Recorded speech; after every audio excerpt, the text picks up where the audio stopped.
আমার প্রথম স্বামীর সাথে ডিভোর্স হয়ে যাওয়ার পর ১ মাসের মাথায় আমার বাবা মা আবারও জোর করে একটা নেশাখোরের সাথে আমাকে বিয়ে দিল। আর আমার দ্বিতীয় বিয়ের ঘটক ছিল আমার ছোট দাদা। তারা জেনে শুনে আমাকে আগুনের মধ্যে ফেলে দিল। তার সাথে বিয়ে হওয়ার পর প্রথম সংসার জীবনটা ভালোই কাটতেছিল, কিন্তু সেই সুখটা বেশি দিনের জন্য ছিল না। আমার বিয়ের ১০-১৫ দিন পর আমি আমার বাবার বাড়িতে গিয়েছি। সেদিন রাত্রিবেলা দেখি আমার স্বামীও বাবার বাড়িতে গিয়েছে। তখন আমার স্বামীকে আমি মানতে পারতেছিলাম না। তাকে আমি বলি যে তুমি আমার গায়ে খবরদার হাত দিবা না। এরপর তো আমার বাবা মা টের পেয়ে যায়। তারপরে আমার বাবা এসে আমাকে বলে যে যেখানে বিয়ে হয়েছে তাকে মেনে নাও। তখন আমি আমার বাবাকে বলি যে দেখেন, আমার উপর এত কিছু আপনি চাপিয়ে দিতে পারেন না। এই জীবনটা তো আমার জীবনে আমি কি করব না করব সেই সিদ্ধান্তটুকু আমাকে নিতে দেন। আমার বাবা তখন আমাকে ধমক দিয়ে বলে চুপচাপ তোমার স্বামীকে মেনে নাও, তার সাথে যেন খারাপ ব্যবহার করা না দেখি। এরপরে আর কি করব, আবারও মেনে নিলাম। তারপরে শ্বশুর বাড়িতে আসলাম। শ্বশুর বাড়িতে আসার পর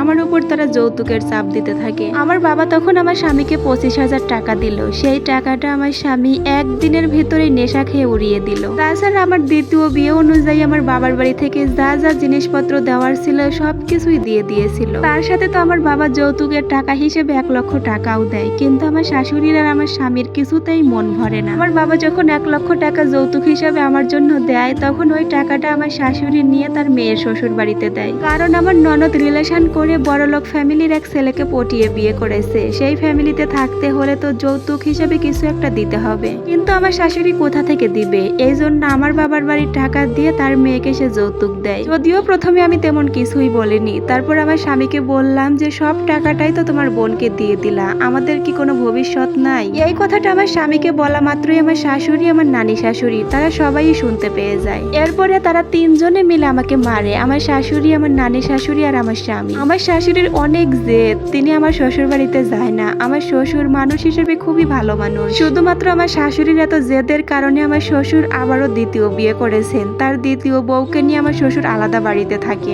আমার শাশুড়ি এই জন্যই আমার শ্বশুরের কাছে যায় না, তিনি তার ছেলে মেয়েদেরকে নিয়ে অন্য বাড়িতে থাকে। যাই হোক, এর কিছুদিন যাওয়ার পর আমার স্বামী আবারও আমাকে যৌতুকের টাকার জন্য চাপ দিতে থাকে। সে আমারে বলে আমি যেন বাবার বাড়ি থেকে তাকে টাকা এনে দেই। এবার যতগুলো টাকা দিয়েছিল আমার বাবা, সবগুলো টাকা তো তার বোনকে দিয়েছে। সে তো আর সেই টাকার মধ্যে থেকে নেশা করতে পারে নাই। আমি যখন বাবার বাড়ি থেকে টাকা আনতে অস্বীকার করি, তখনই আমার শাশুড়ি আর আমার স্বামী আমার উপর অত্যাচার শুরু করে দেয়। এরপর তো আমি আস্তে আস্তে সবটাই জানতে পারি। আমার স্বামীর মামাতো বোনকে রিলেশন করে বিয়ে করেছিল। মেয়েটা তো দেখতে অনেক সুন্দর, একদম পরীর বাচ্চার মতো। তাকেও আমার শাশুড়ি দিনের পর দিন অত্যাচার করে এই বাড়ি থেকে তাড়াইছে। আমাকে তো যখন আমার শাশুড়ি দেখতে গিয়েছিল, তখন তো বলছিল যে তার বৌমা নাকি অনেক খারাপ, তাদের সেবা যত্ন করে না, তাদের কোনো খোঁজ খবর রাখে না। এরপরে আমাকে দেখা মাত্রই আমার শাশুড়ির পছন্দ হয়ে যায়। আমাকে পছন্দ হওয়ার পর সেই বউটাকে সে তাড়িয়ে দেয় বাড়ি থেকে। বিশ্বাস করবেন কিনা জানি না, আমার স্বামীর আগের বউটা দেখতে এতটা পরিমাণে সুন্দর ছিল, একদম পরীর বাচ্চার মতো।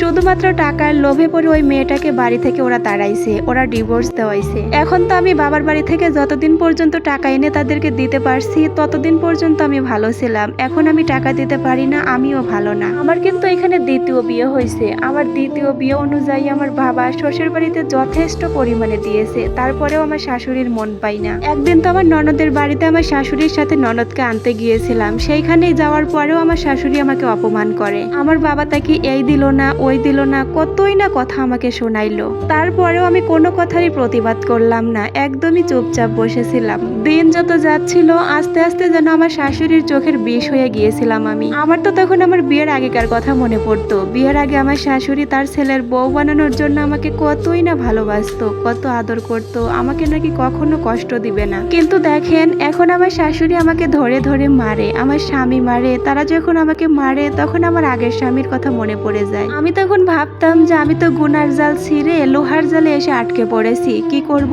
না করব কিচ্ছুই বুঝতে পারতেছিলাম না। একদিন তো আমার ননদ শ্বশুর বাড়ি থেকে এসে আমাকে বলে যে তুই কি তোর বাবার বাড়ি থেকে টাকা আনবি না? যদি টাকা না আনিস তাহলে কিন্তু তোর এই ফ্যামিলিতে কোনো ঠাঁই হবে না। যখন আমার ননদকে আমি বলি যে আমি টাকা কোথা থেকে আনবো, আমার বাবা তো যথেষ্ট পরিমাণে দিয়েছে। আমার মুখে এমন কথা শোনার পর আমার ননদ আমার গায়ে হাত তোলে। সে আমারে বলে মুখে মুখে তর্ক করার সাহস কই পাইলি? আমি জানি না যে আমাকে এই বাড়িতে তারা কোন উদ্দেশ্য বউ বানিয়ে নিয়ে এসেছে। আমার স্বামী আমাকে যতই মারধর করুক, যতই যাই করুক, সে আমার কাছে আসতো না। কিন্তু আমার প্রথম স্বামী আমার এরকম ছিল না। সে আমাকে যতই মারধর করতো, যত যাই করতো, পরক্ষণেই সে আমার কাছে চলে আসতো। তার যখন শারীরিক চাহিদা মেটানোর প্রয়োজন পড়তো তখন আমার প্রথম স্বামী আমাকে কাছে টেনে নিত, কিন্তু আমার এই দ্বিতীয় স্বামী আমার কাছেই আসে না। কারণ খারাপ ছেলেদের তো আর প্রয়োজন মেটানোর জন্য মানুষের অভাব থাকে না। সে যখন মনে চাইতো তখন আমার কাছে আসতো, মনে না চাইলে কখনোই আসতো না। কারণ সে আমাকে পছন্দ করতো না, তার কাছে নাকি আমাকে ভালো লাগে না। সে তো আমারই সামনে অন্য মেয়েদের সাথে কথা বলতো, তাদের সাথে রাত কাটাইতো, কিন্তু আমি কিছুই করতে পারতাম না। আল্লাহর কাছে শুধু বলতাম যে আমি কি এমন পাপ করেছিলাম যে আমারই ভাগ্যে এরকম খারাপ স্বামী তুমি দিলে। বিশ্বাস করবেন কিনা জানি না,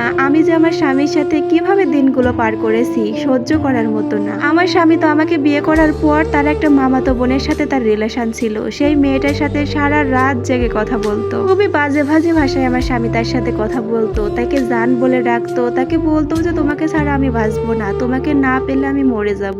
আমার বউ আখিকে আমার একদমই ভালো লাগে না। তখন আমার স্বামীর হাত থেকে আমি ফোনটা কেড়ে নিয়ে ওই মেয়েটার সাথে কথা বলি। তাকে বলি যে কিরে শারমিন, তুই জেনে শুনে আমার সংসারটা এরকম করে নষ্ট করে দিচ্ছিস কেন? তুই তো চাইলেই আমার স্বামীর থেকে ভালো কোনো ছেলে ভাবি, কিন্তু আমি তো আর তা পাবো না, আমাকে তো তার সাথেই সংসার করতে হবে। তাকে তো আমি অনেক সুন্দর করে বুঝাইছিলাম যে প্লিজ বোন, তুই আমার স্বামীর সাথে আমার সংসারটা নষ্ট করে দিস না, কিন্তু আমার সেই ননদ আমার কোনো কথাই শোনে না। সে আমারে উল্টে বলে যে তোর স্বামীকে তো তুই আটকে রাখতে পারিস না, তুই থাকতে তোর স্বামী কেন আমার কাছে আসে? তুই যদি পারোস তাহলে তোর স্বামীকে তুই আটকে রাখ, তোর স্বামী যাতে করে আমার কাছে না আসে, তুই সেই চেষ্টাটা কর, আমাকে বলে কয়ে কোনো লাভ হবে না। তাকে অনেকবার বোঝানোর পরেও আমি ব্যর্থ হই, কিন্তু আমার ননদ আমার স্বামীকে সবটা বলে দেয় যে আমি নাকি তাকে অনেক বাজে বাজে ভাষায় বকা দিয়েছি। এই কথাটা শোনার পর তো আমার স্বামী আমাকে আচ্ছা মতো ধরে মারে, সাথে আমার শাশুড়িও আমাকে মেরেছিল, কিন্তু আমি কোনো কিছুই করতে পারিনি। আমি আমার স্বামীকে তখন একটা কথাই বলেছিলাম, তোমার যদি তোমার বোনকে এতটাই ভালো লাগে, তাকে ছাড়া তুমি বাঁচতে পারবে না, তাহলে আমাকে বিয়ে করে আমার জীবনটা নষ্ট করার কি দরকার ছিল?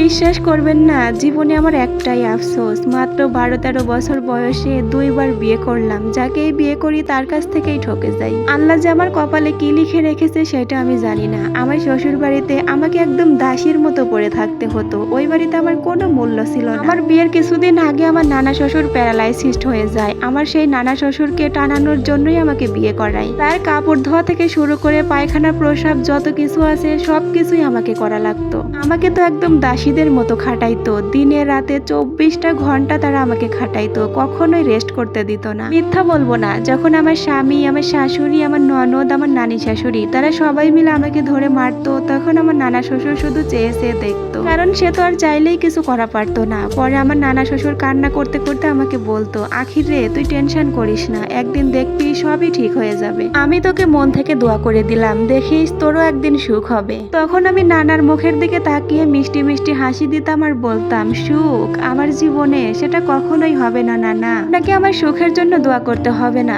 আপনি আল্লাহর কাছে দোয়া করেন আমি যেন এই পৃথিবী থেকে চলে যাই, আল্লাহ যেন আমাকে এই পৃথিবী থেকে নিয়ে যায়। আমার নানা শ্বশুর তখন আমার দিকে তাকিয়ে কান্না করে দিত আর বলতো যে সি সি এ সমস্ত কথা বলতে হয় না, আল্লাহ গুনাহ দিবে। এর মধ্যে আমার শাশুড়ি আমাকে বাচ্চা নেওয়ার কথা বলে, তখন আমি বলি বিয়ে হয়েছে কেবল সবে মাত্র 1 মাস হয়েছে, এখনই বাচ্চা নিব কেন, এত তাড়াতাড়ি আমি বাচ্চা নিতে চাই না। তখন আমার শাশুড়ি বলে যে আমি এত শত কোনো কিছুই বুঝি না, আমি তাড়াতাড়ি করি আমার নাতি নাতনির মুখ দেখতে চাই। এরপর থেকে আমার স্বামীও একটা বাচ্চা নেওয়ার জন্য আমাকে অনেক চাপ দিতে থাকে। সে আমাকে বলে যে আমার মায়ের অনেক শখ, সে নাতি নাতনির মুখ দেখবে, সেই সুখবরটা কবে শোনাবে। তখন আমি তাকে বললাম যে শোনাতে পারবো না, সেই সুখবরটা আমি শোনাইতে পারবো না, কারণ আমি চাই না আমার সন্তান এই পৃথিবীতে এসে আমারই মতো সেও কষ্ট করুক। আমার শাশুড়ি তখন আমার কথা শুনে বলে যে তাহলে তোমাকে এই বাড়িতে আমরা রেখে কি করব, তোমাকেও ডিভোর্স দেওয়া হবে। তখন আমি অনেক ভয় পেয়ে যাই, কারণ একবার তো ডিভোর্স হয়েছে, আবারও আমার ডিভোর্স হবে, অনেকটা ভয় পেয়ে গিয়েছিলাম। এরপরে বাচ্চা নেওয়ার জন্য রাজি হই, তারপর থেকে বাচ্চা নেওয়ার জন্য চেষ্টা করি। আমি বাচ্চা নিতে চাইলেই কি হয়, আল্লাহ তাআলার তো দান করতে হবে। কিছুদিন দেরি হওয়াতে আমার শাশুড়ি, আমার স্বামী তারা আমাকে কি যে পরিমাণে কথা শোনাইছে